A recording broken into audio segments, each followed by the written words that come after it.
Hi, welcome to the National Critics' Choice Online News, and today we have a very special guest with us, and that's none other than Miss Petrina Kow, a voice-over coach here in Singapore and Southeast Asia.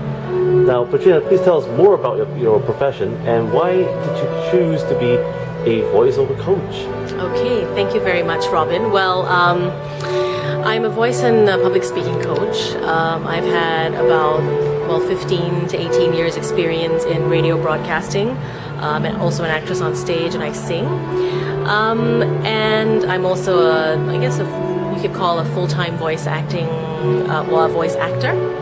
So I think over the years I've built up quite a wealth of experience, speaking in front of a crowd, getting my voice recorded, and I guess somehow I found myself in this area of, helping people.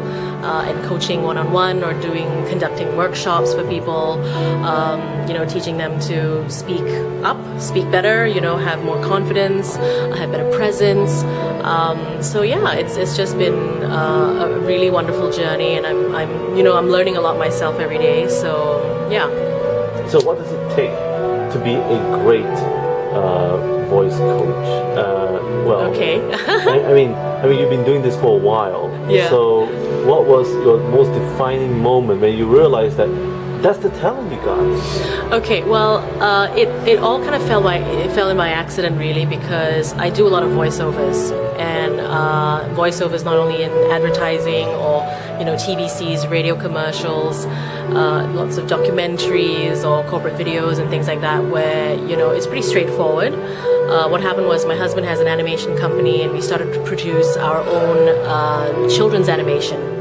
And I found myself having the task of having to cast these characters, having to voice them, find people to voice them. And as I was, doing that in the process of finding my talent, coaching them through the process of, recording all my voices, I found that I really enjoyed the sessions, and I really enjoyed getting my talents to a place where they didn't actually realize they could go before. So through that, I also honed my skills as a voice director, and I've had the incredible opportunity to work with Hong Kong celebrities in our Golden Bell award-winning animation called Lamb that was featured on Animax. And I worked with F4's Vanessa Wu. I don't know if you know him. He's a Asian superstar, and also Hong Kong celebrity Josie Ho. And basically, I got a chance to sit down with them in a booth and direct their voiceovers for the animation. So apart from that, I worked also with young kids who are notoriously difficult to work with in terms of voices or acting or anything in general, but I found that incredibly rewarding. So I found that working with people this way, I was really able to not only get fulfilled in myself, but I was able to create a really interesting product. So eventually, when I left radio, because I was doing radio all this time and a little bit of theatre, I thought, why not go into coaching? Because I find tremendous, the results are very immediate, and I find tremendous, sort of satisfaction in seeing people, improve themselves. So, yeah. Wow. Now, tell me, for viewers who want to know how they could succeed to become a radio presenter, that is, is there any 3 key secrets you could give away after years of experience on radio? I think first of all you have to have obviously the grasp of the language, right? I mean, that's going to be in the bag so that you don't struggle with it. Secondly, I would say you have to be very comfortable with yourself. You have to know who you are. And thirdly, you shouldn't be afraid of telling people what you think. I think after all these years of listening to personalities on air, off air, any kind of personality really, the ones who are really, really successful are the ones who are very authentic, who have a very unique voice, and there's nobody else that will have a voice like yours. So be proud of it, own who you are, and celebrate that, and don't be afraid to show that to other people. So that's secret number 1 really, is just authenticity, getting the grasp of the language, and thirdly I would just say practice. I mean, the whole idea of going on radio is there are many different types of shows that you can do. You can do talk shows just like this, you can do news, you can do music programs, so it depends on what you enjoy, but whatever it is, just be yourself, and most important thing is have fun, because if you're not having fun, your listeners are not going to have fun.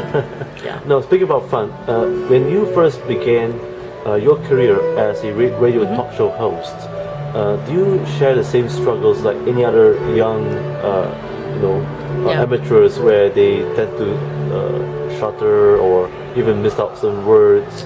Do you have those moments before? Well, in the beginning? Not that I can remember. I don't think I ever struggled with language, as it were. The learning curve was very steep when I started doing talk radio, and one of my first gigs on radio was to host a 2-hour talk show called The Living Room on. You heard that. It's on 938 back then, but it's called 938 Live now on Singapore radio. And it was the first time it was ever done, a 2-hour talk show. And 2 hours is a long time. and producing 4 20-minute talk segments is also a real challenge. And we had to do everything from finding the guests, just like what you're doing now, to sitting them down, to talking to them. And Singaporeans at the time were very new to the concept, and they had no idea what to do when they came, and they're not real talkers, Singaporeans in general. So it took a lot of coaching, it took a lot of sort of hand holding and getting people to come out of their shell and just talk, and just say whatever they want. So that was a struggle. It wasn't so much the language part of things, but that experience also taught me pretty much everything that I know today in terms of interviewing people and getting people to come out of their shell, because I had to talk to everybody and anybody, from doctors to artistic, people to ministers, types to civil servants to uncles, grandmas, whatever, right? So that was very interesting to me because everybody, to me, I always believe that everyone has an interesting story to tell. Now, did you ever experience any starstruck moments on radio? Oh yeah, I mean, I've interviewed some really interesting people, from celebrities and not so much forget your words, but just like you're in the presence of the people whom you really admire, and you know. But no, nothing majorly bad happens, but just sometimes you find yourself, talking yourself into a circle. It's probably about as bad as it gets, but generally, yeah, it's always an honor, always a privilege to be talking to somebody and having them share their story. Yeah. So if you were given a chance to relive your life again, would you choose to be a talk show host again on radio? Absolutely. I mean, I've always enjoyed that format. I've always enjoyed speaking to people, getting them to come out of their shell or sharing their story. Everybody has an interesting story, and to me, when you get those golden moments of self-realization, of learning, of sharing, it can be incredibly powerful, and a lot of people benefit from it. I've seen that, and it is very, very encouraging, and it sort of makes your work memorable and meaningful. Yeah. Do you have a plan B in mind if you had failed in your profession as a radio talk show host? Well, okay, funnily enough, that was my failed profession. No. Because my first, I guess, childhood dream was to be, a Broadway star and to sing on stage and, dance around and so I wouldn't say that didn't happen for me. That still happened for me, but because of the way things happened with my radio career, and then I started my family, I wasn't able to do theatre as intensely as I wanted to. But now that my kids are a bit older and grown, and I've got more time, the voiceover and radio was suited my lifestyle very well back, when I had my kids were little. But now that they're older, I have been going back into theatre and really enjoying the process. So I must say it's come full circle. Radio is in many ways complementary to acting and performing in front of a live audience, because radio is also live. You don't get a second take. You don't get to say stop recording, let's start again, right? So that live element is very, very important, and it has honed my skills. And I think they were both very complementary. So yeah. Now, speaking about complementary,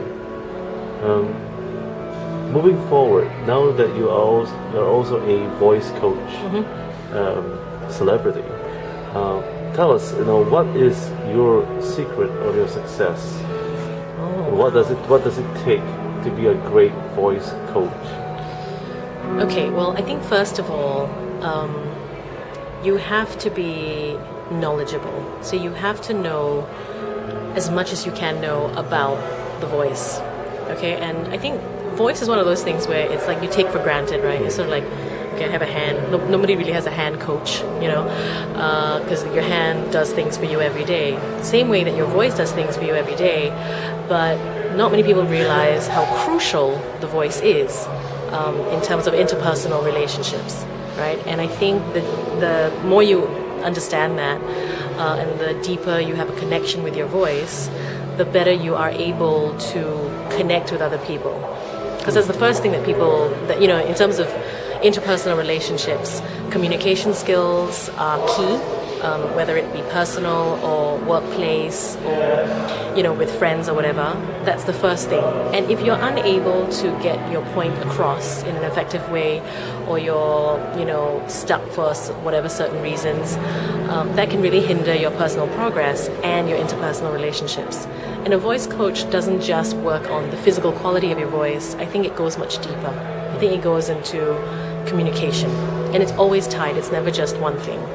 So for me, I think knowing that is important. How far you want to take it with your client and how far they are interested in going on that journey with you is really up to the individual. For some clients, I really work on just voice. So whether it's just speak louder, bigger, more resonant, whatever, that's all I just do. But then there are some who, we have real breakthroughs with, and there's major sort of re-looking into some really deep-seated issues, and lots of inner sort of work is done as well. So yeah. Now I have a question for you. Mm-hmm. How does one take care of their voice? Right. And what is a voice to you by definition? You said that our voices are important. It plays a very important, integral part the way we communicate. Yeah. So could you elaborate that? It's a great question, Robin. I mean, our voice is an extension of ourselves. It is kind of like a window into our thoughts, right? Because if I look at you now, I can judge you just on how you look, what you're wearing. But until I hear you speak, I can get a very, very different impression of you, right? So just the first time I met you, I'll be like, oh, okay, this is what he looks like. But then when I start to speak to you, I will have a much deeper understanding of who you are, what your thought process is like, and how you think, right? And really, it is an access into your inner workings. So the soul, absolutely.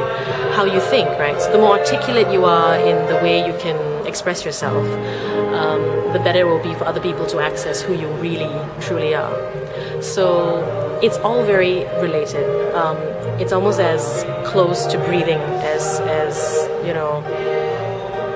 it's inherent in who we are. So I think you can't sort of step away from that. And sometimes people get typecast just because of the kinds of voice that they have, which is unfortunate, because sometimes there is much more to that person than what they're revealing here. So working with a voice coach can really help to either break through that or bring out that inner person that is sort of stuck somewhere in there. And a lot of people don't realize that there is that ability, and you just need to let it out. And freeing your natural self, or your natural voice, I guess. Yeah. Great. Yeah. Now, for our viewers, how can they contact you for more information? Okay. Do you have a website for it? Well, I work with a company called Art of Voice. So it's www.artofvoice, so that's ARTOFVOICE.com. I run workshops there, and I can also be contacted for one-on-one workshops if you're interested. And there's some other wonderful trainers on that website as well. So we're happy to help. Well, once again, Petrina, thank you for joining us here at the National Great Stories. And folks, I'm Robin Stienberg. Do please join us again on our YouTube channel next time round. And till then, have a good week ahead.